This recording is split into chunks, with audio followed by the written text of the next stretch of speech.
late. Yeah, I'm we're 2 on hours Eastern behind. time, man. Yeah, I know. I've I'm been working already at a like 5:30 pumpkin. in the morning. Okay, so I guess I'll kind of run point to begin.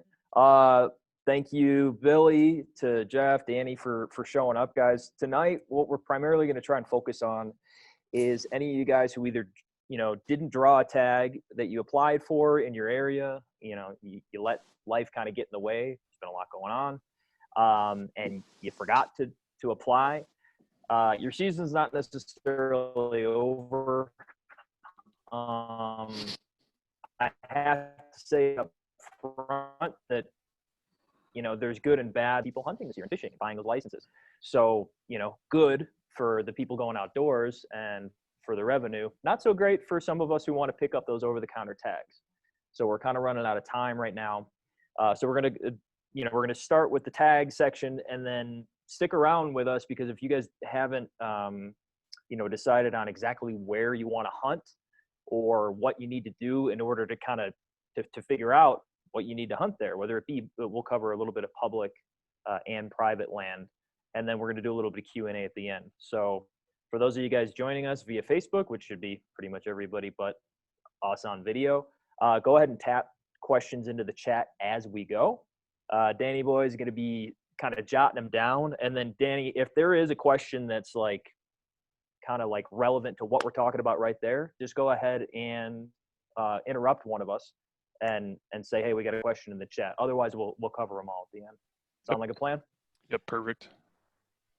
So Billy, anything before I kind of jump right into it? Yeah, I guess just to kind of lead off, I know that you just kind of update everybody on exactly who you are, because some folks may have heard you on the podcast back in, I think that was in March, with us. But what are you doing? What's your program and your company you've got that you're and what you're trying to do here with these little Skype videos to help people get ready for hunting? What you're doing. Explain what you're doing. Yeah, see, Billy, that's why you have a podcast and I don't. It's because Right. you remind people to plug their stuff.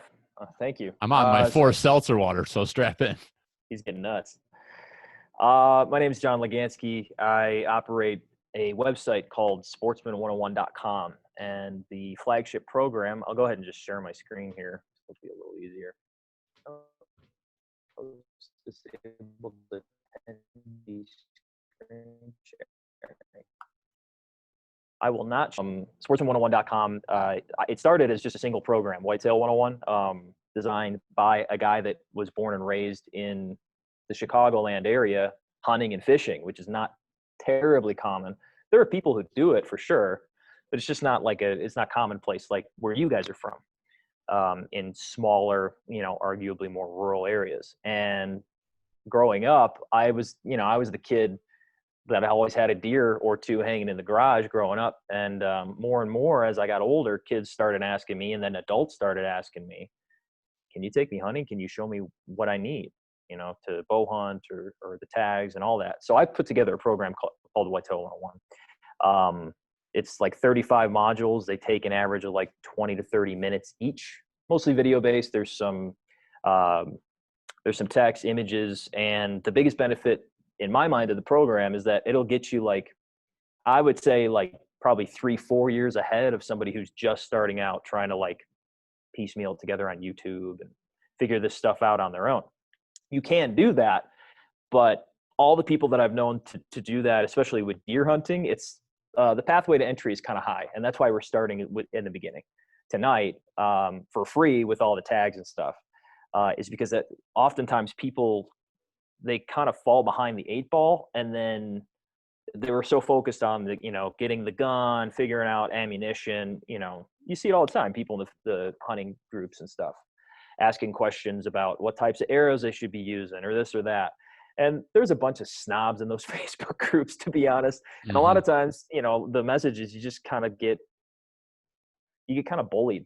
So I know I don't like to spend my time as a grown man just getting like, pardon my French, but like shit on by like Facebook trolls. So Whitetail 101 was basically designed to allow you to just sit down, and if you were to put, let's say, a half hour a day, 4 or 5 days a week in for a month or two, like you're going to be you're going to be ready to go out, and you're at least going to know, like, okay, yeah, I bumped a deer, I didn't see any today, but you're going to have a base level of knowledge where now you know the questions to ask, and search YouTube or go to the range and ask, some guys that you meet there. So it's built in a way where it takes somebody who's just never spent time outdoors, wants to go out and try and acquire their protein, and give them a really good, reasonable chance at doing that safely, ethically, legally, arguably within 30 to 60 days, which is about how long we have left. So, but you kind of got to get on it. Otherwise, you could still go hunting, but your odds of success go dramatically down. And that's going to kind of be the theme tonight, is like, I think Bill and Danny, you guys would probably agree that I would say maybe 80% of your success in the woods happens probably before the season starts. And then the other 20% happens before you even get out to your stand. Yeah. Basically when you're out there, you're just executing all the research and what you've done ahead of time. And now it's time to kind of enjoy the hunt. Your success is mostly determined before you go out. Yeah. And what's interesting about this time we're in right now is that, there's a massive influx of new hunters that have hit the ground. And Jeff is joining us tonight as a brand spanking new hunter, like literally just finished his hunter's ed and archery ed here out of New York. And, there's so much information out there, and so much of it is at such a high level that I think what you're doing with Whitetail 101, it's focused on, going from the ground level with nothing, just to get you comfortable from step by step into getting ready to go into the woods and try to kill a deer and try to put meat on the table. So ultimately that's the goal when you're going out to get your hunting license, is to actually find success in the woods. But what we're trying to do with these sorts of conversations is break it down, make it a little bit easier to digest, and, answer those simple, basic questions like, I passed my test. Now what the hell do I do? Because to your point, John, you go into those Facebook groups or anywhere where you might be interacting with people, or even just going into a store, it can be intimidating. You don't really know what questions to ask because you don't want to feel dumb. I feel I do the same thing when it comes to fishing and things like that, because when it comes to fly fishing, like Jeff, for example, is all in on fly fishing, gets it. It's over my head. So I feel like an idiot when I walk into a fly shop to ask questions, because I don't know what to say or what to ask. So ultimately that's what we're trying to do with this short, video tonight. And then, what you have to offer with your program is on your time, on your speed, and learning what you need to know in digestible pieces so you can get ready to go out in the woods. So that's what we're trying to achieve here. And, talking about the first step after you pass your test is, you brought up tags right off the bat, John, is where do you go once you get that hunter's license and purchase that, where do you go to get your license and get your tags? So that can differ all around the country, but for us here in the East, it's a pretty easy process to get tags. There isn't much of a lottery or anything like that. So I guess kind of pass it back to you, John, on, what you wanted to chat about tag wise. Yeah. So for me, coming up in Illinois, there's a reasonable number of hunters in our state because there's just a lot of people.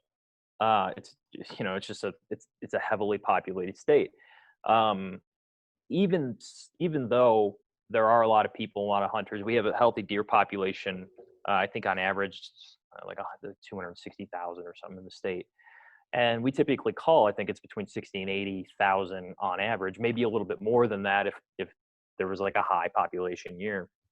Well,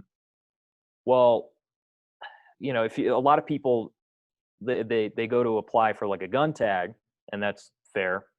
And there's usually 2 lotteries for shotgun in our state. Can't hunt rifle because it's very flat. There's a lot of people. If you don't get one, during those 2 draws, you're probably not going to get a buck tag for shotgun hunting. But you can still, in most cases, depending on the county, as long as they didn't have a rough year, they weren't hit with like disease. And as you guys get into this, you'll understand some of those common diseases, those acronyms, CWD and EHG and stuff. But as long as none of that's going on, you can still typically go and just over the counter, go to Walmart, right? Or a sporting goods store, and they probably do it the same way in New York, right? Where they just have a DNR machine or whatever, right there in the sporting goods counter, same place they'll sell all the fishing and fly fishing, ammo and stuff, equipment. So just flag down an employee and say, hey, I want to buy an over the counter tag. You can usually get a doe tag, if not multiple, right over the counter, even during season, often like halfway or 2/3 through the season with a gun. Right there. Like if you take your doe and you're like, I want to go hunting again, go down to the Walmart and ask them. Not always, and not, depending where you're at in the state, and again, either county or unit wise. So like, I want to Bill, are you able to share your screen? Cool. If you just want to narrate, I just want to, like, if you pull up like the New York State DNR website, and oftentimes here's a hot tip, guys, is like Illinois does not have the best website. And I realized that out of the 50 states, like none of them are created equal. Some have better ones, some have worse websites. And so what I've found, if you're having a hard time navigating the website, and I've spent a little bit of time on New York's, it's better than ours, but that's not saying much. But if you're having trouble finding what you're looking for, I literally just type into Google, because it's always on their website, right? The information you're looking for is there. They might have put a broken link or something like that. I feel like developers and marketers, if you're working at a state DNR website instead of Google or Facebook or whatever, you're probably, there's a pecking order. We'll just say that. Yeah. But if you're having trouble finding that, just use your favorite search engine and then utilize whatever that link is that brings you to the DNR website. Don't use external links like blogs or whatever, because that stuff can go out of date very quickly. And so the other thing I want to send you guys to, like, Bill, you probably have downloaded on your computer and like a physical paper copy, like in Illinois we call it the Hunting and Trapping Digest, like the annual. Yeah, like they put out their rules and regulations and their guidelines and quotas, things like that. Yeah. So New York State DEC, we call it the DEC, Department of Environmental Conservation.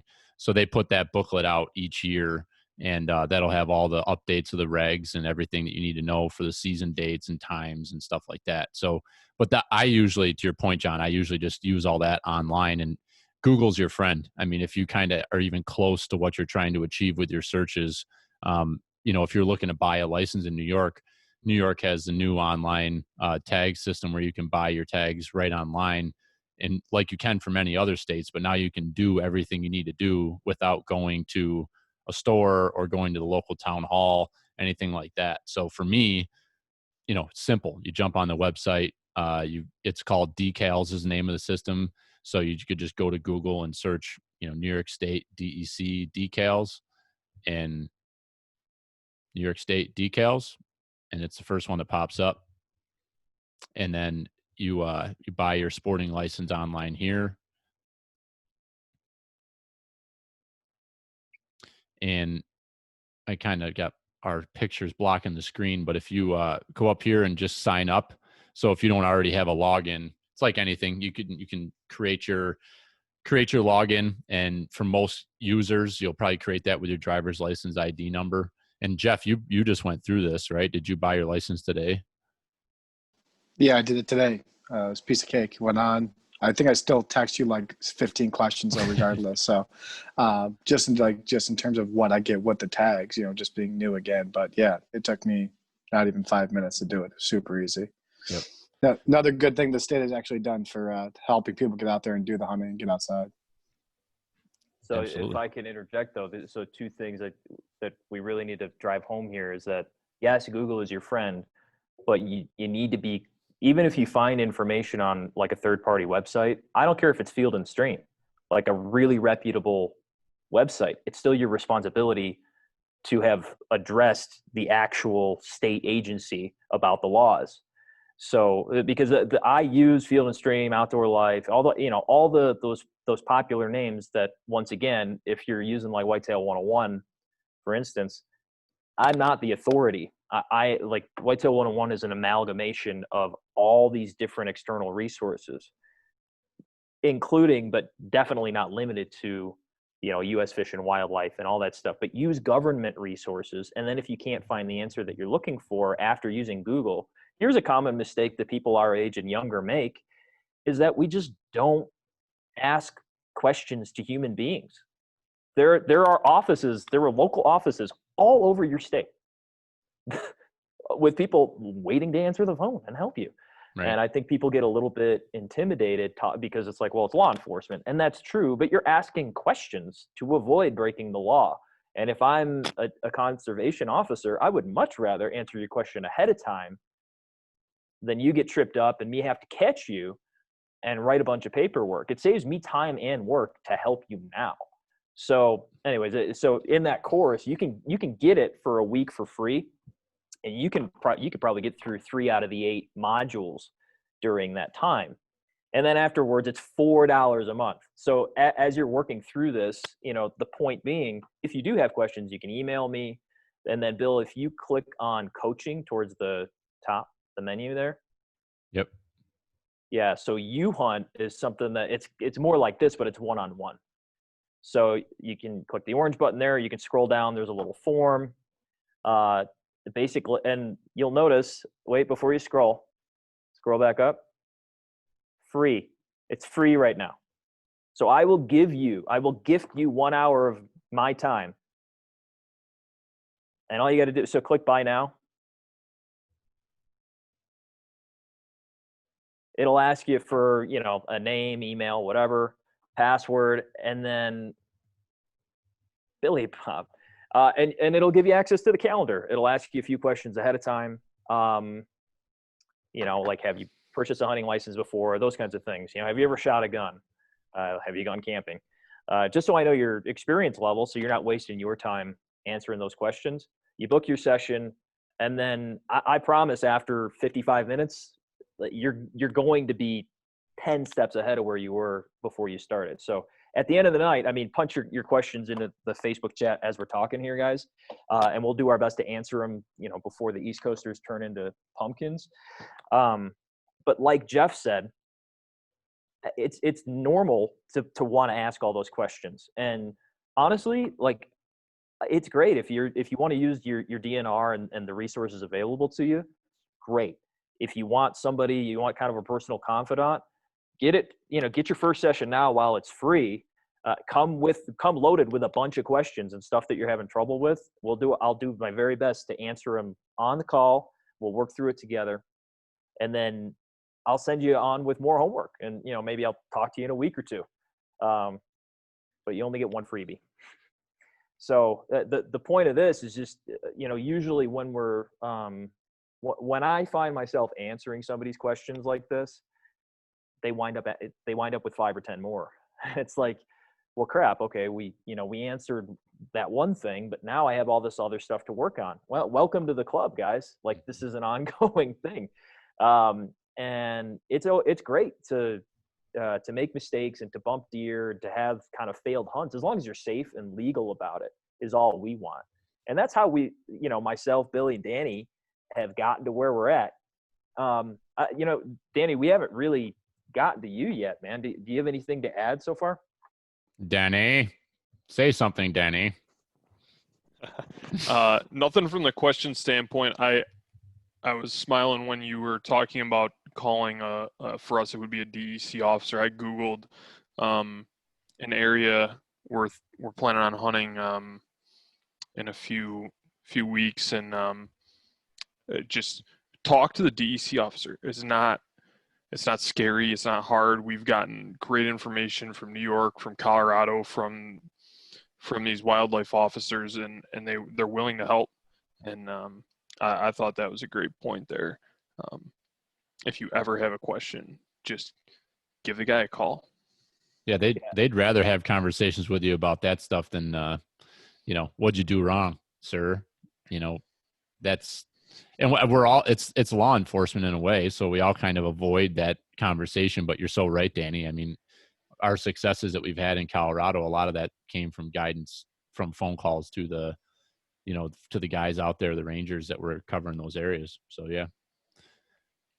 Right. So I that actually, it segues pretty nicely because we're talking about licenses and tags, and you guys can see, let's just use what's on the screen here for a second. So those are your management units in New Yep. York, right? Yep. Okay. So in this, you're using your version of the digest here. This is a PDF. Yeah. This is just a PDF that you can get. This is the doe management, they call it deer management permits here in New York, but they're just essentially doe tags is what these are. Right. But this is awesome because this breakout visualizes very easily for you. It looks confusing at first, but I've seen so many maps that look like this that I kind of already know how to read them. So let me explain what, and this is great that Billy pulled this up. So if you look, like the color coding is telling you, like this is a very common type of permit that you can get like last minute, and you could probably get a bunch of them if you wanted them. And based on, right, the color, so decrease, no change, increase, you can see where deer are doing really well. So if you live in one of these areas or not too far from one of them, let's say you're in, I don't know, central New York, where it's like, okay, decent, you can probably, let's say, Billy, what was 7M? I'm just picking one, 7M. Yeah. If you were to open a new tab and once again, Google doe management permits, New York, DEC list, and try 7M, and see what comes up. This is how we do research in the modern age. People had to physically get booklets and make a call every time they wanted to figure this stuff out 20 years ago. So I know that this seems like a long and steep road, but if you can figure out these little tips and tricks, you can save yourself so much time. And by the way, go on way more hunts. Yeah. And where okay, I applied for this tag, I didn't get it. Well, that doesn't mean your season's over.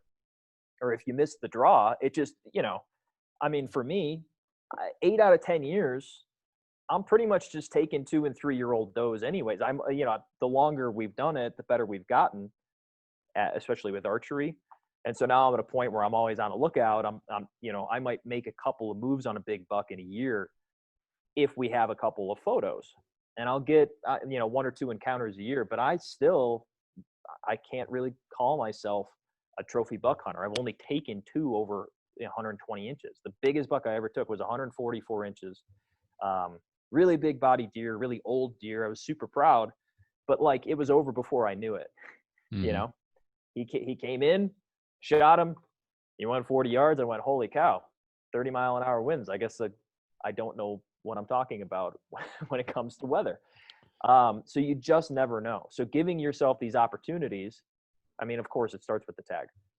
So this is, I've been over here searching, and this is where it gets, challenging navigating any of this stuff. And it does get frustrating. Any of these, I've got a lot of experience with New York, Pennsylvania, and Colorado, but their websites can be so plugged up. There's just so many links, so much information that it takes a little while to find it. But so we are looking at these maps, to show you, what they've done this year as far as how many tags they're issuing, but they do have an actual table breakdown.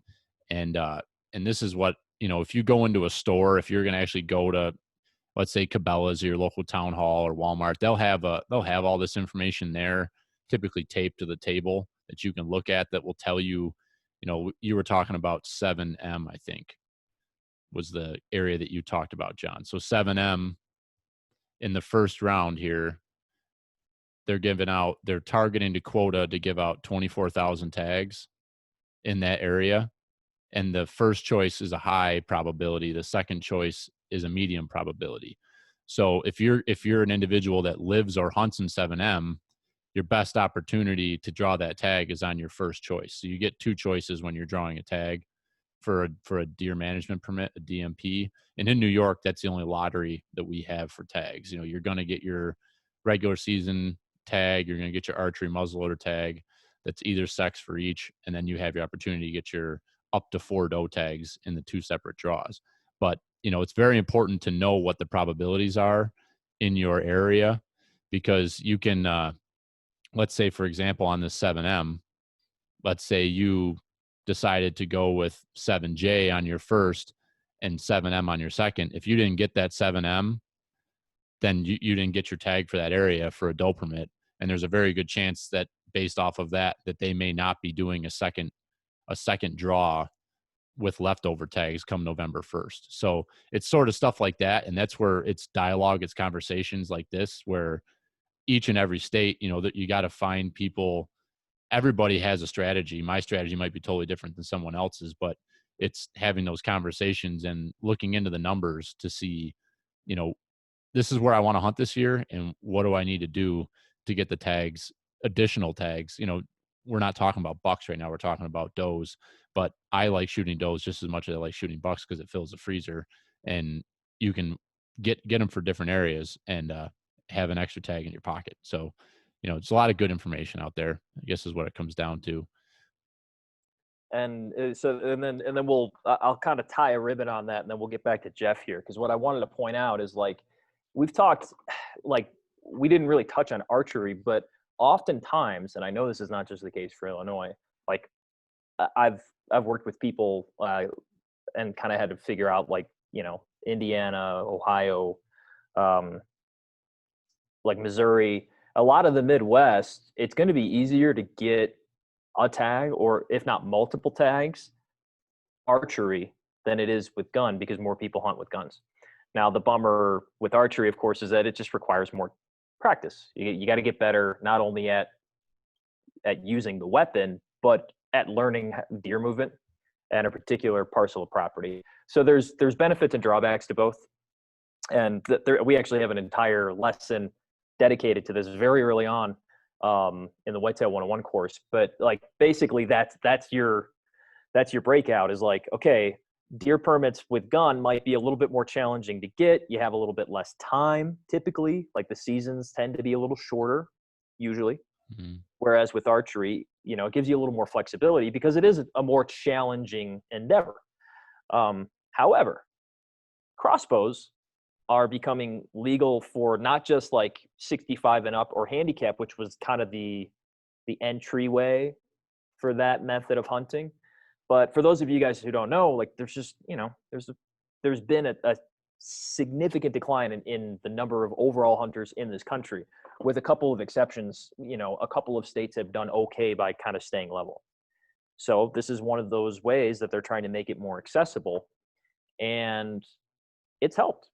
And so that's a good way to get into it, is if you can get yourself a crossbow. It doesn't require a ton of practice.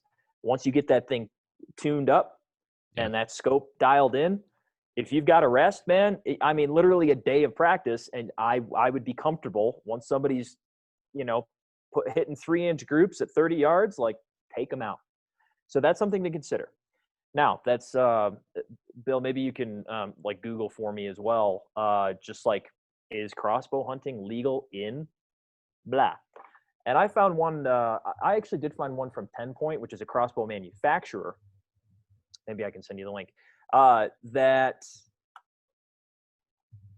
breaks this out on a map. And the reason I trust this one is because they do send you directly to state DNR or Fish and Wildlife websites. There's a map I should be looking for here. Yeah, it's maybe I'll just send it to you. I'm pretty sure I can find it. Like this right here. Crossbow regulations. But so this is one that I actually refer back to because again, this changes. It's changing like every year. There's new legislation. But if you can just find your state on that map, here I can. I'll just drop this in the chat for you because I already found it. This is one of those things, like these are the things that the types of links that I'll leave in the Whitetail 101 series. So if you're curious, or let's say you move, or you want to hunt out of state, well, there you go. Click on your state and blam. So I don't know, pick a state, Bill. Michigan. There you go. Anyone who's 10 years or older with a firearm tag can use a crossbow, right? And they'll give you the source. You can click on the link and it'll bring you to where they found that information. So stuff like this I'll use because they're utilizing government websites. Yep. All right, we're at about a half an hour. Why don't we kind of start turning the conversation over to like a little bit of kind of Q&A? And I know Jeff had some things that he wanted to ask, and that might get us into some of that stuff. If that sounds good to you, John. Jeff, let's do it, man. What do you got for us? So, guys, Jeff is new to hunting. You haven't gone yet, right? No, I just got my tags. Yeah. So Yeah. So to be fair, we didn't really do the intro for anybody else, but No. Billy, what I understand is he's kind of like your little protege this year, right? Yeah, he's my project, my pet Yeah. project. He's been on my case for a long time to be his project. Yeah, I'm happier than a pig in shit right now. And I was saying to my wife tonight that Jeff and I, we were best friends growing up. I was his best man in his wedding. And like he lives in Rochester. I live in Buffalo now. We just don't see each other hardly at all. And since he decided, I've been hounding him once it went live for online education. I'm like, dude, here's your chance. Like, you don't even have to leave the house. You're quarantined. And here we are. Like, we've been talking more right now in the last 3 weeks than we have in the last 3 years. So this is a perfect example of how, hunting and the outdoors can, for everybody together when you haven't had that common ground in a long time. So excited to have you join in the brotherhood, buddy. Yeah. No, I'm excited. And, like Billy said earlier, like I'm a lifelong fisher. I grew up around all my friends hunted, like Billy, his brother, like all the kids at school hunted. I just never did. It wasn't something my family did. My grandfather hunted a little bit. But he would openly tell you he's not very good. So it's like I never went out with him. My parents didn't have the funds to kind of get me a bow, buy me guns. They weren't into that stuff. And it's funny, my mom shoots competition pistol, right now, which is completely different than she never used guns, or there weren't guns in the house. So everybody changes and pivots in their life. So I was a big fly fisherman. I got into that pretty heavily about 5 years ago, probably 4 or 5 years ago. I tie flies, I have multiple rods, I go on fishing trips. So again, I told Billy when I went online to start doing this, like, I'm gonna hunt archery and I'm going all in. Like, it's I can pull a trigger and anytime I want. If I want to go and just drop something, I'll go pull a trigger. But wait, I gotta pause you there. When you went online and started all of this, we skipped a step here. We assume that everybody's done their hunter safety course. Yeah. Right? That's where you started, right? Yeah. So I went online and I couldn't leave the house for work. So I have 2 screens on my computer. I had the hunter safety course on one screen and I was working on the other screen. I did that one. I probably did it over the course of a week, and I took a week off and I started the bow hunter safety course right after that.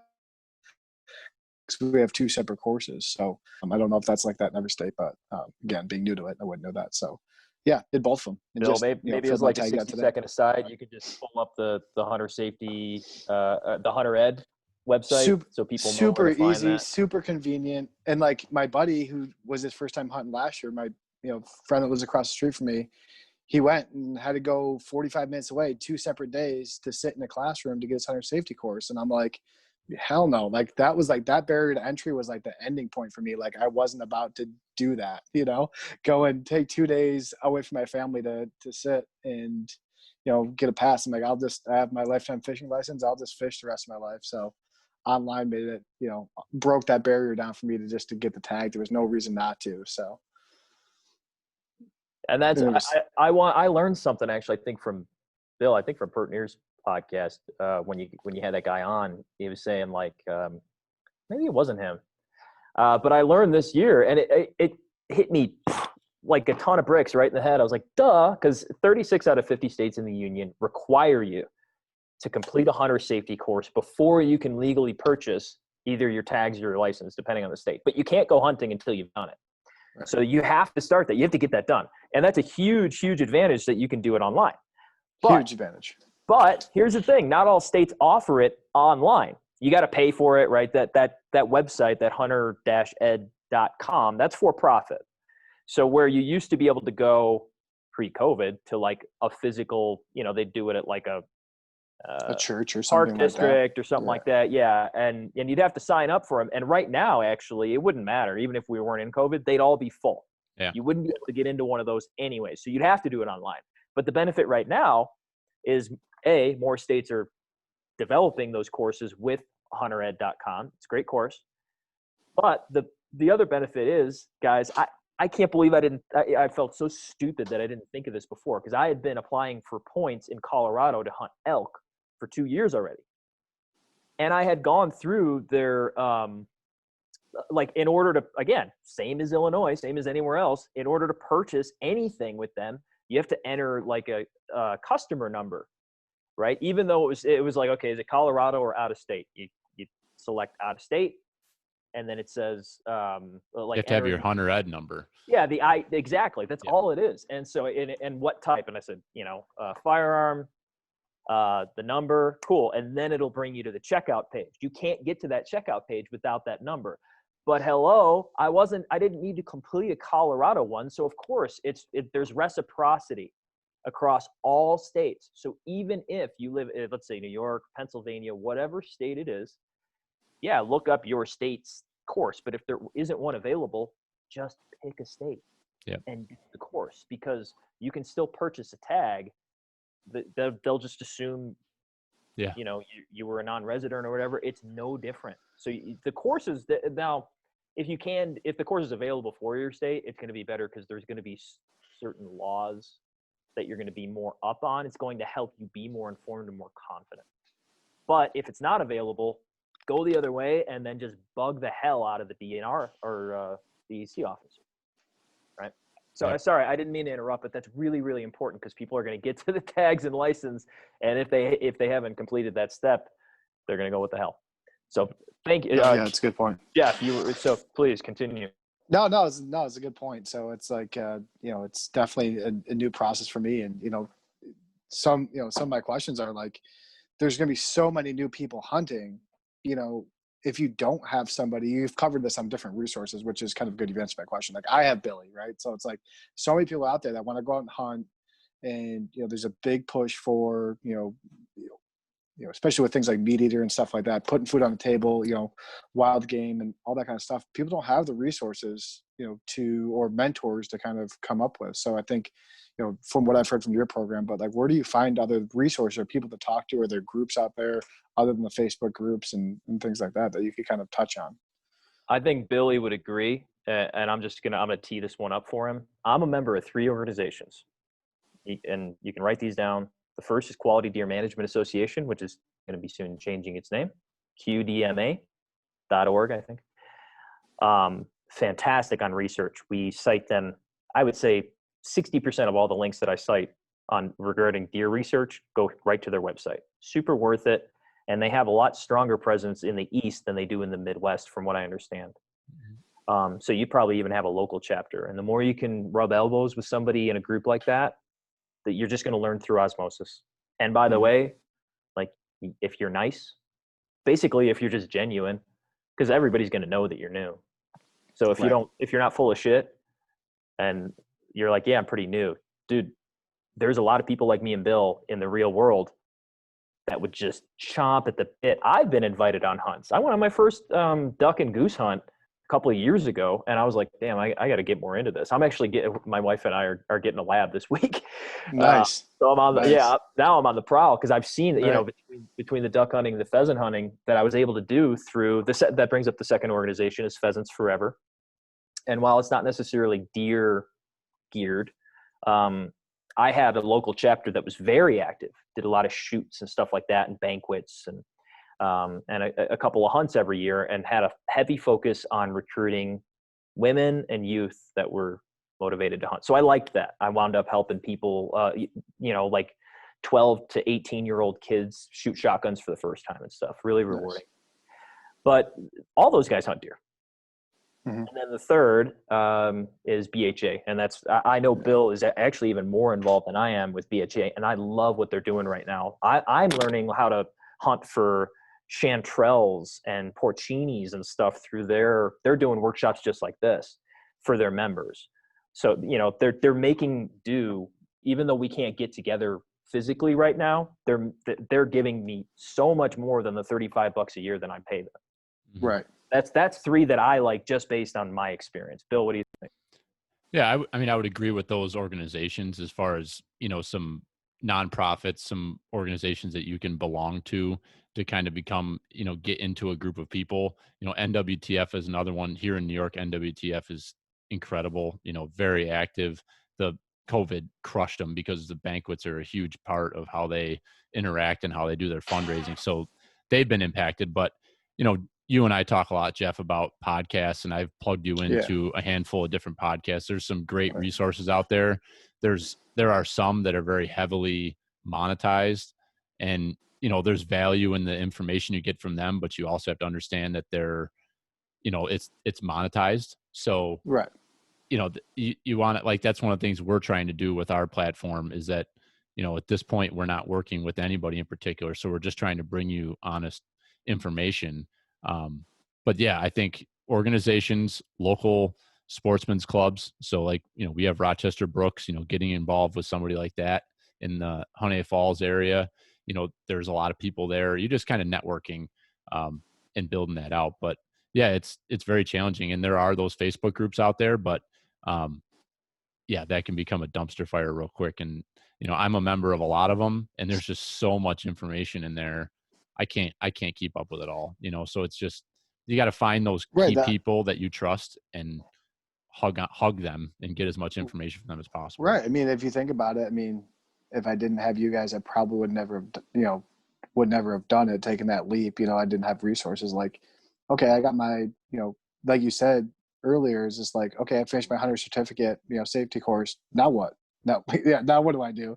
Right. And I actually said that. I'm like, okay, now what? Like, I'll figure out when I want to go get a bow, or I'll talk to Billy. Like, if I didn't have Billy to talk to, like, literally, I'm just going to be like, okay, I'm just going to have this hunter safety course forever until I, figure out what I want to do, and really get into it. So I think there's a lot of people that are like that. And it's a little intimidating. Again, I'm in the fly fishing world. Like, that's intimidating also. Like, people are afraid to fly fish. They think it's kind of a little bit uppity or really intricate in what it's doing. It's, with a couple good resources, like anything else, it's pretty simple to do. And plenty of, like you said, online platforms or YouTube channels and stuff. So you just got to dive into it head first and gain as much knowledge before you even start asking questions. I went and got a bow off of, I listened to Billy's Heritage Outdoors podcast.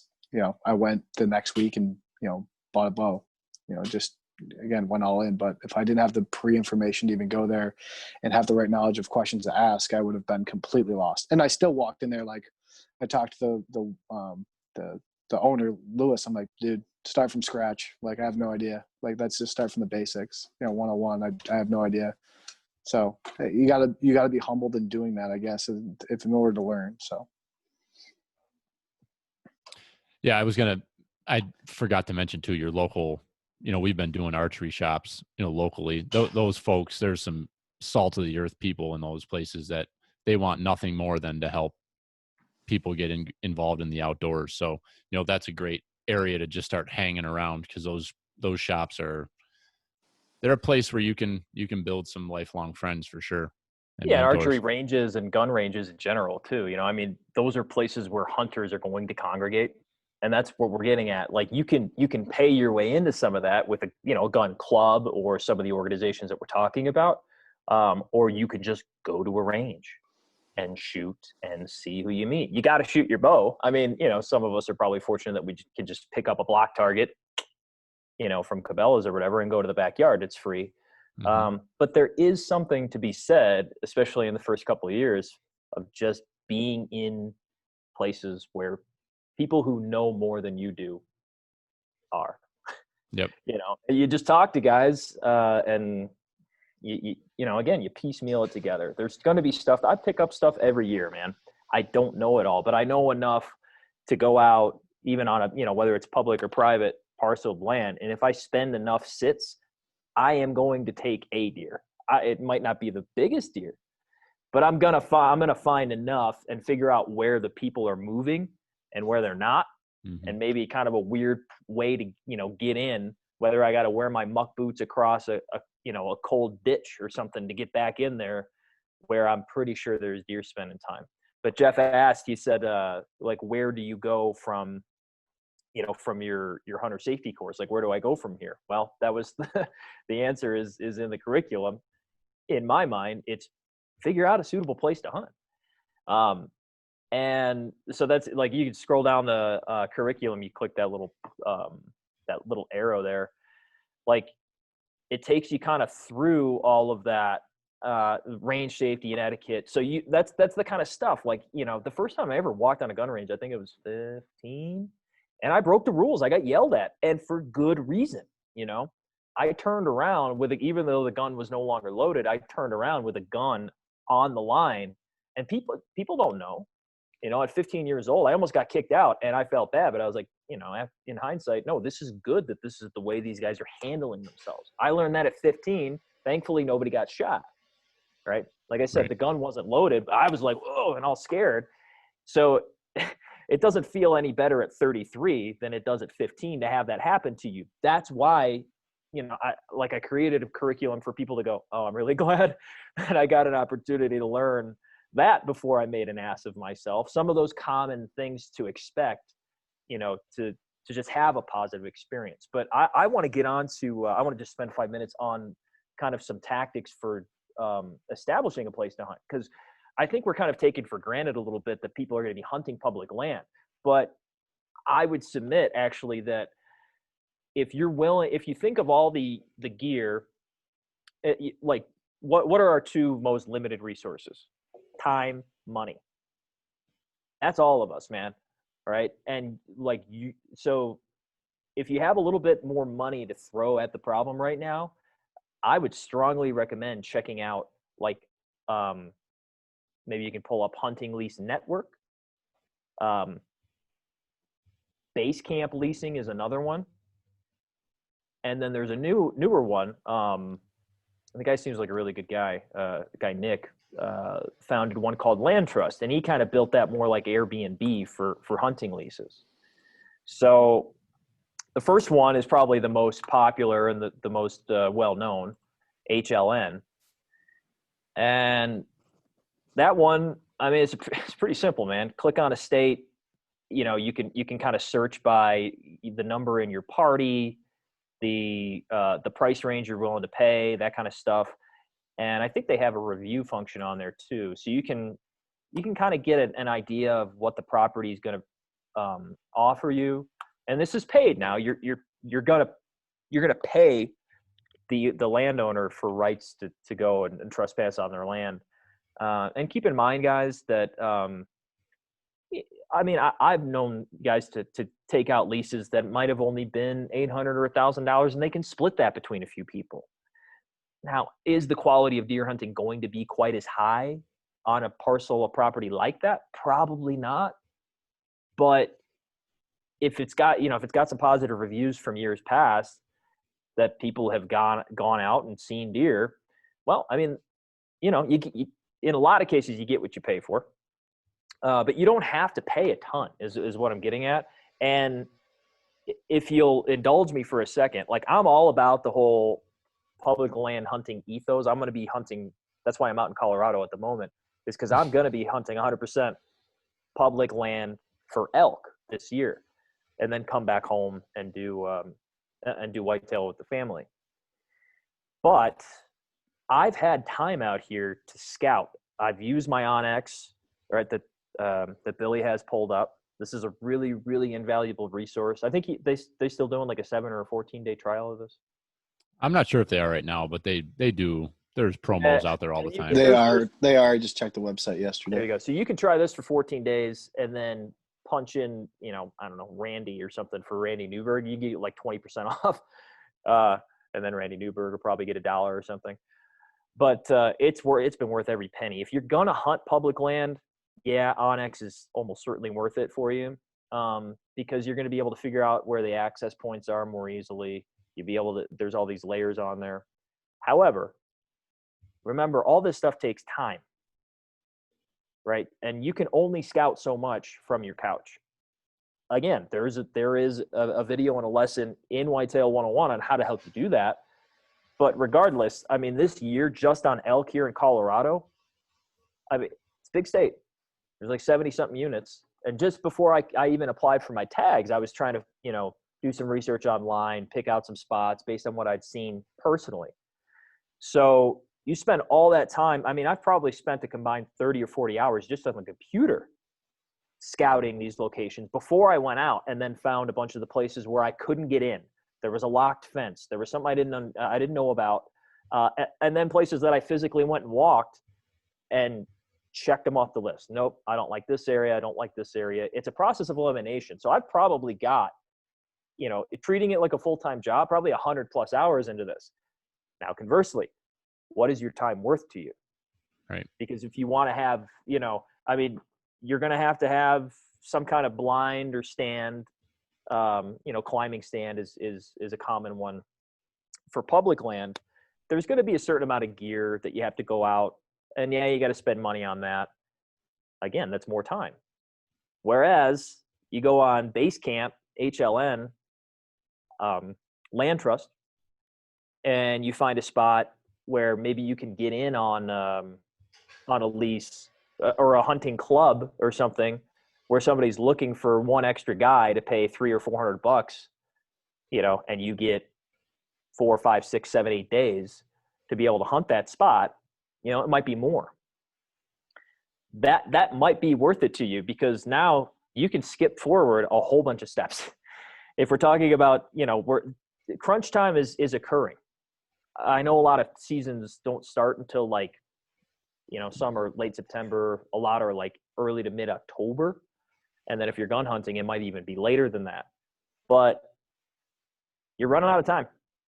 Yep. So you just gotta, I guess my recommendation for anybody, thinking about that, like in their head, like, okay, do I have the money? What is my, $300, $400, $500 or more, depending on the level of hunting that you want or are able to pay for, worth this year? And if that place has a couple stands on it, you could ask the landowner where the deer are moving, have a really good chance at getting on some, and get on the board. It's like a baseball, Billy, right? Like the first run is usually the hardest. Mm-hmm. If you want to have that experience, if your goal is to have the highest likelihood of success, I would say that actually paying for a lease or trying to join a club in your first year or two is not a bad move. And you're actually probably going to be less invested than you would have been getting all that additional gear, and then, of course, all the additional time. Would you agree? Yeah, I would agree for sure. And go ahead. Oh, sorry. Go ahead, Bill. No, you go. Well, that's what was going to be like one of my other questions is like, that's where I'm at right now is like, okay, what do I need? And I keep texting Billy. Bill's like, I have that. You don't need it. I have that. You don't need it. Like, if someone's out there doesn't have a Billy, I kind of like that idea of, that lease trust where they already, or that land trust where they already might have stuff set up, or you can join another group, or again, make it easier, limit the barriers to entry for you to get out there and actually do the hunting you need to do. Because I'm like, okay, do I need a stand, or can I use one of Billy's stands? Like, what do I do next? Like, okay, I made a purchase on a bow, right? Again, I'm probably spending more than a lot of people, would, or maybe not. But like, again, something I talked through with Billy is like, okay, I'm a buy once, cry once kind of person. Do I just get this stuff now and go through it? But there's probably things that I'm getting that I probably don't need right away. And just, I like this as an option, just, is what I'm trying to say. Yeah. It feels like more upfront, because you're like, well, I get it, and I've never paid for a lease in my life, but I grew up in a hunting family. We were lucky to have people all throughout our lives that would allow us to hunt their land. And then when my brother and I got into bow hunting, it was specifically because we had some parcels of land not too far from the Chicago area that we could go out to and check out. And it's like, oh, let's go stretch our legs. Let's see if we can figure out a new spot. And the answer was yes. It just took a hell of a lot more time, because you'd see deer a couple 100 yards out, and they knew. They're privy, man, especially the older ones. And that's something to consider as well. Is like in your first couple of years, just set realistic expectations, because they behave differently. I'll throw it out there too. If you're new into hunting, like somebody like you, Jeff, you have a whole network of people that that I don't know, that Danny doesn't know, that if you put it out there that, hey, I just got my hunting license, you have no idea who might say, hey, Jeff, I trust you. I know you. You're a good guy. You can come hunt the 15 acres behind my house. So a lot of times you may not even need to pay for that access. people just knowing who you are, and now you're into it and they trust you as a person. So don't hesitate. If you're a new hunter out there, I've seen it in the last few days quite a bit on Facebook in some of these different hunting groups, people just throwing it out there and saying, hey, I'm new to hunting in this area. Does anybody have any property I can use? And the amount of replies, people saying, yeah, direct message me, I'm quite amazed. So I would definitely encourage people to, put it out there that you're going to hunt this year, because you have no idea what opportunity might be around the corner. Own it, and don't be afraid to broadcast it. Right, exactly. So as far as equipment, Jonesy, I was thinking about that question that you asked, and there's like 4 things that I wrote down that are, if you needed to go out and hunt tomorrow, that you need to have. That's a weapon. Yeah. So, you're going to hunt archery. That's awesome. But for a lot of people, you might just be looking to get into hunting with a firearm. So you could use anything from your grandpa's 30-30 lever action to a 12 gauge, 20 gauge, whatever you can get your hands on as a legal weapon. You need a knife to field dress. You need a flashlight, so if you're out there in the dark, you can find your way home. And you need some paper towel for either nature calling number 2 or just cleaning up after whatever you got to do when you kill that deer. Like, you really do not don't want need to be asking the question of what type of leaf you're using. Sir. No. What about beer after you're done hunting? Yeah, we call them shit tickets, and you do not go in the woods without your shit tickets, sir. So I think meat eater guys call it camp cash. I really like that. Camp cash, yeah. You can trade that stuff. But it's at the end of the day, you can go out in blue jeans and a hoodie and you can kill a deer. There's a lot to it. Like, we all get so tied up in all this gear and equipment, and I love it. It's what I'm all about. I love gear. But do you really need it? No, you don't have to have all that stuff. So, you've got a lot of technical fishing apparel. A lot of that stuff will cross over so well. You were telling me the different stuff you have. You might want to buy a couple pieces, like exterior pieces that are camouflage and maybe a little bit quieter, but you have a lot of what you need already. You don't need to go out and dump, $1,000, even $500 on clothing and gear of that sort. Right. I do fish in the middle of winter. So like you guys are all hunting, and I used to love, as soon as shotgun season opened, it was great because all the water's cleared out. Steelhead and browns are running. It's a great time frame. All you dummy hunters are off the water, but now I'm one of those dummy hunters. So you're one of them. Yeah. So you're already like 80% of the way there. Yeah, I'm already. Yeah. You need like camouflage boots, man. Just don't wear blue boots and you're good. You know what I mean? Yeah. Don't wear a color that's going to stick out to the deer. And aside from that, if you're comfortable, like now that's the thing, is that like, I don't know how active you are, how actively you fish, if you're moving very much. He's a running that fisherman. can be the challenge. Yeah. Yeah. I like to move. Ice fishing is a little bit different. Yeah, hell no. I don't ice fish. That's too cold for me. Hell no. So, but you have to keep that in mind. That's something, you may think that you're prepared to hang out in 30-degree weather, but sit on a steel platform for 4 or 5 hours, and that might change your mind. So I would say, commonly, that's kind of the things I'm concerned of. Yeah, my feet get cold. So good boots. Don't double up on socks. Sock liners as opposed to a second pair of socks, because that's another one. I was like, oh yeah, I'm stupid. If you're constricting your foot, like you get a boot that fits, and then you got a maximum of a couple extra millimeters of like an insulated sock. If you double those things up, you're just constricting your foot. Yeah, and that's kind of where I am right now. I was literally talking to Billy about this today. It's like I'm getting new wading boots, because I stand in 36-degree water for hours on end. Your feet turn into blocks, and that's kind of what I'm dealing with, is the sock management piece of keeping your feet semi-warm, even with packing warmers in there and stuff like that. Still sucks. That's the worst part of it. I would say though, like I haven't gotten too crazy. I shoot an 18-year-old Hoyt bow that I got used from somebody that I trusted at the time, and I bought it when I was 14 years old. I haven't broken it yet. Still kills deer. Right. John, your wife is trying to join right now. Should I let her in? To this chat? Yes. She's in the waiting room. Please let her in. I'm scared. God. I'm afraid what she'll say. I think she probably means to join like as a with the Facebook thing. Oh, no. She's coming. This is a wild card. I'm letting her in. What does she got? All All right. Well, official cameraman of Whitetail 101, he'll say. God. We should probably start. Dan, do we have any questions like from the chat? We should probably start wrapping this up so you guys don't go too late. Don't think there was anything immediate. There was a little mention from Chris Hojo about lifetime licenses that we could hit on quick. I know in New York, if you do decide that you are dedicated to the sport and you want to hunt for the rest of your life, a lifetime license is a really cheap way to get your tags every year. I don't know if either of you guys want to add anything to the lifetime license topic. I'll add to that, especially as a new father, if you foresee your kids even just being involved in fishing and just being outdoors and buying a license, a lifetime license is a great investment with a young child. In New York, you can buy the license. I think it's before 12 years old, and it's like super cheap, like under $400. And I think even now, like, what was your license for you, Jeff? How much altogether did you spend?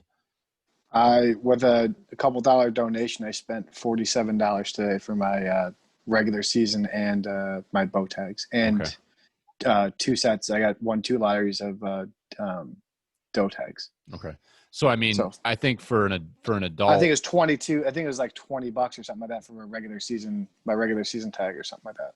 Yeah, nothing. So for an adult, I think you'd be upwards of like $800 for a sportsman lifetime. But if you figured out the years that you're probably going to hunt, you would far surpass that. And it's just one less thing you got to worry about. Those tags show up in the mail. And I purchased my lifetime fishing license at 18 years old for $300 and some bucks. And I wish I could just then buy the other half and just roll it into the sportsman, but I don't think you can do that. So you can add to it. I don't think you could do it from the fishing angle, but I know like I had a sportsman and I tacked an archery and muzzleloader on this year for like 400 total. So I think you can get I was looking at it today. I think you can get the kids ones from like between age 5 and 11 is even a cheaper price. Mm-hmm. So like as soon as I can buy Bo, his sportsman's license, I'm doing it, whether he uses it or not, because it's stupid cheap. You do it right now. You can do it from when they're 0 to 5. Yeah. You just need a birth certificate number. Yeah. Done. That's even crazy cheap. That's nuts. Talk about money well spent. You just got to force them to be in the sport, though. That's all. That's actually what I was getting at, is like I would rather spend money on going on hunts than like, like I try to get like 1 or 2 nice pieces of gear a year so that I'm more comfortable. I mean, that it does. There's no taking away from the fact that like if you're more comfortable, you're going to stay out there longer, and the longer you're out, the longer you can stay, the more the magic happens. Yeah. No question. But to start, man, like one layer of camo and just layer everything underneath that. Yeah. Do not hesitate to use stuff you have laying around the house. Like I have a set of Carhartt bibs in super cold weather. Those are great. I have like a brown American Eagle fleece quarter zip that I still use hunting from like high school. It's like 10 years old. Just like any sort of layering equipment, like you don't need to buy camo as long as it's some sort of like earthy tone, whatever. It doesn't even need to be earthy tone, just something to keep you warm and comfortable and get behind a tree or get up in a tree. Yeah, and put something, if it's a little bit looser fitting, you pull a breakup pattern on over it. Again, going back to like even Walmart or one of the big box kind of outdoor goods stores, you can usually find a cheap pair of pants and a shirt for literally $10 and $20 respectively. So if you see the commercials for Sitka and all that stuff, I'm not saying it's not worth it. That is really nice stuff.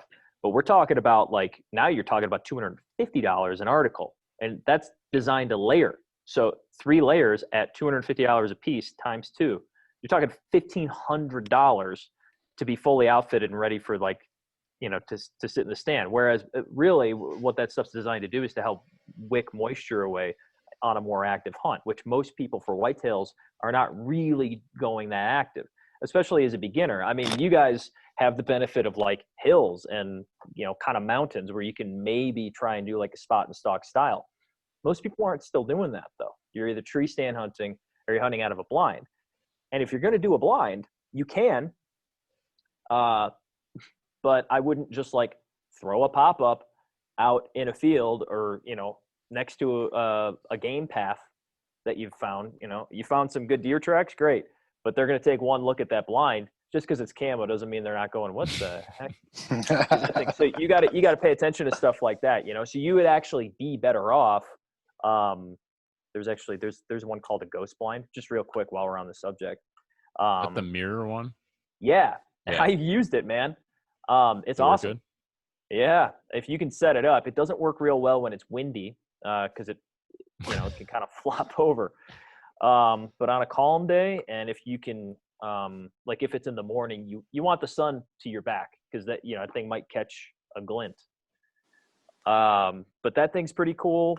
Or if again, that's another benefit to hunting on like a private lease or private land with permission, is that you might not necessarily need that thing. They might already have blinds, or you can put a pop-up blind out there a week or two before you're actually going to hunt. The deer will get used to it. Once your scent's off of it and they know it's not a threat, if you can get into that thing without them knowing, you're golden, man. They'll walk right by it. And so the reason I brought that up is because we were talking about breakup. If you're going to hunt from inside of a blind, you can just wear all black and put some black face paint on. Let's not go the top of your head, John. You have to cover that. For me, again, I shine. Just don't let too much light into the blind and you're good to go. Now you got something, that's just as easy as like a tree stand because you don't have to set it up every time. And that's really, in my experience, I had one time where like a buddy of mine had gained permission to hunt like a new property that was much closer to home for us. The guy's super nice. I couldn't believe he was just letting us hunt there. He's like, yeah, sure. And I backed my way into it because our hunting buddy we'd brought down to hunt with us in Southern Illinois. So I went over there and it was after like really, really strong winds, and it picked up the blind and threw it. He had staked down and it had been there for like 10 days or something. He had hunted out of it once and the deer were getting used to it. And he's like, yeah, it'll be good. I go out there the day after really strong winds and it's like, it almost went in the creek. So I had to pull it back up and then take a guess at where it was. And I was wrong. And a doe and her fawn came out literally like 3 yards from the blind. And so I actually had the screen up, so I know she couldn't see in, right? I was planning on shooting forward this way, and she came from my right. And I turned and I looked through the screen, and she just looked at the blind like, what the hell? And she was gone out of there, man. So it just that stuff like that happens like all the time, even in the experienced hunters. But if that blind had been exactly where it was, apparently it was supposed to be like 25 yards to the south on that same tree line, then I would have had a perfect shot as she was coming out to that field. So they will get used to it, but just make sure that you don't let too much light in the blind and that you're really dark because the inside of those are black. What about like scent covering stuff? I think that's always things that you kind of hear about, blocking your scent and wind control and stuff like that. I always do. Is that something new hunters need to worry about? Yeah. Focus on the wind is my belief on that, because they're gonna smell you irregardless. I mean, God, I said irregardless. God damn it! It's not a word, Bill. It's not a word. Regardless of what you do, there's a lot you can spray all kinds of cover spray, scent killer, wash your clothes, but at the end of the day, you've got organic matter that's coming off you and making smell from the step out of you. I'm a pretty greasy guy, so Yes, you are. Yeah. And so I would say that on your clothes and all your gear, but you're still producing it. I use that deodorant and stuff. It may help you, but if you think about like using a scent lure or something, which I will do, you got to think about it from the perspective of like, where do you anticipate the deer coming from, which direction, and where might they be going to? And that's always an educated guess, because there may have been something that bumped them off their pattern. The neighbor might be mowing, or whatever. They might be working out in the field. There may have been a predator. It might have been another hunter come through. It might have just been, if you're on public land, it might have just been some guy walking his dog. Yeah. And that can affect when and where they're moving. And all of a sudden, here comes that big 8 coming from the field at 9 a.m. And you're like, why? You're coming the complete wrong way. So there, I mean, it's guesswork, and there, there's more modules on this in the program, and we can talk about that on like a U-Hunt session.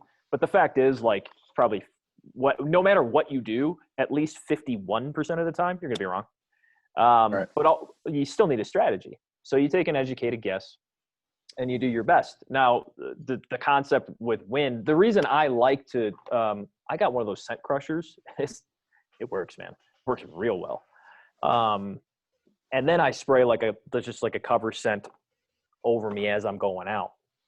And I try not to get sweated up, so I'm not stinking up, because I've actually seen a deer cut my path that I took into the woods.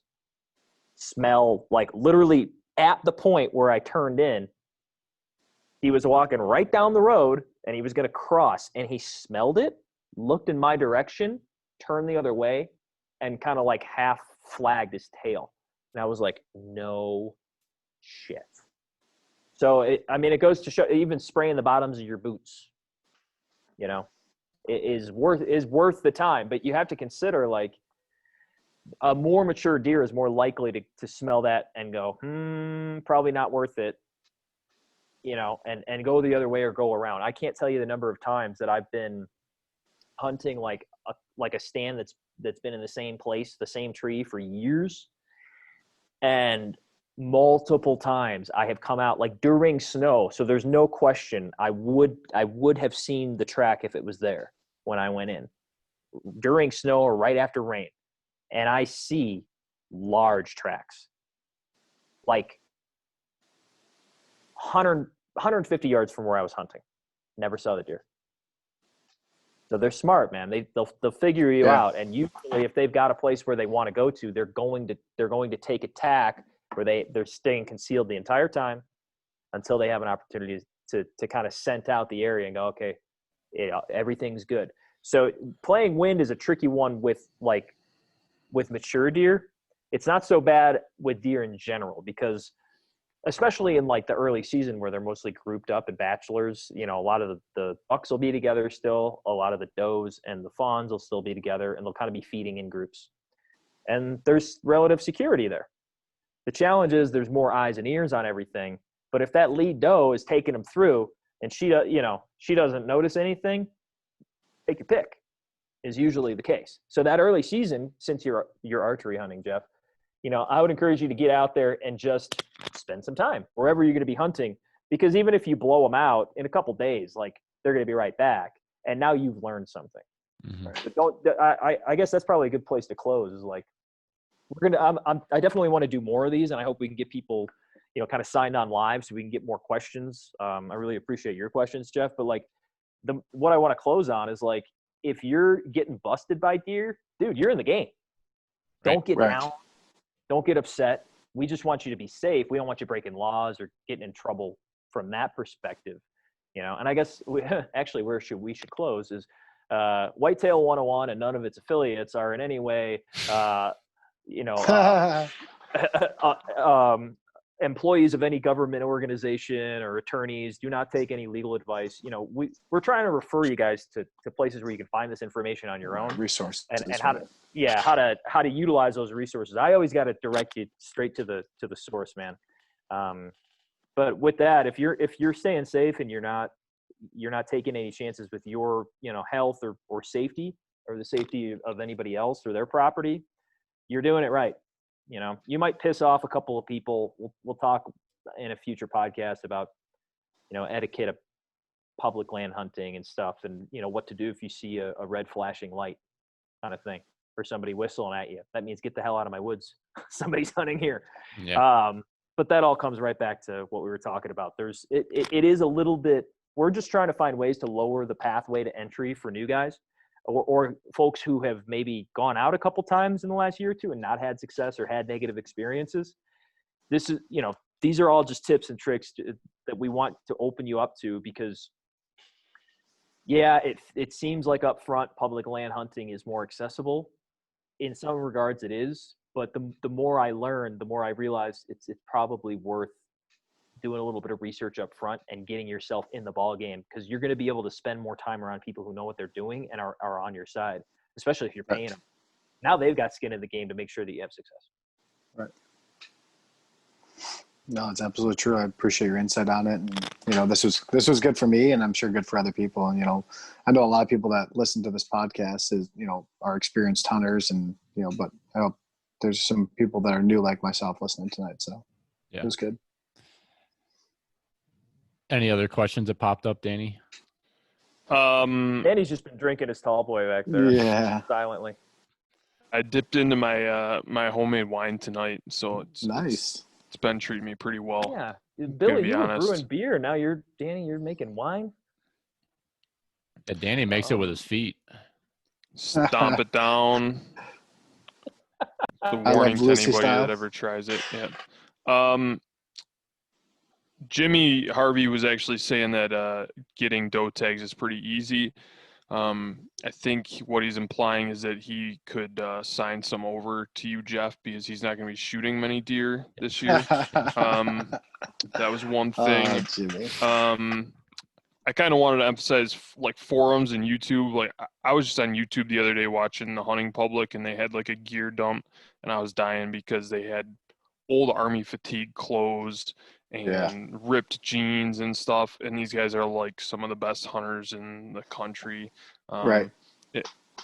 For a beginner, it might be intimidating, but like once you get some of the little stuff down, YouTube is a great resource too. Yeah, I'm a big YouTuber, so Billy turned me on to the Hunting Public cats, and I really like those guys. And yeah, you're right, they're wearing Army fatigues and stuff they get at like Salvation Army or Goodwill and just rolling, you know. Yeah. But I like gear. I'm like Billy, I like gear. I like to spend my money. So got to keep that economy going, boys. Yeah, that's right. That's right. That's right. Anything else, Bill?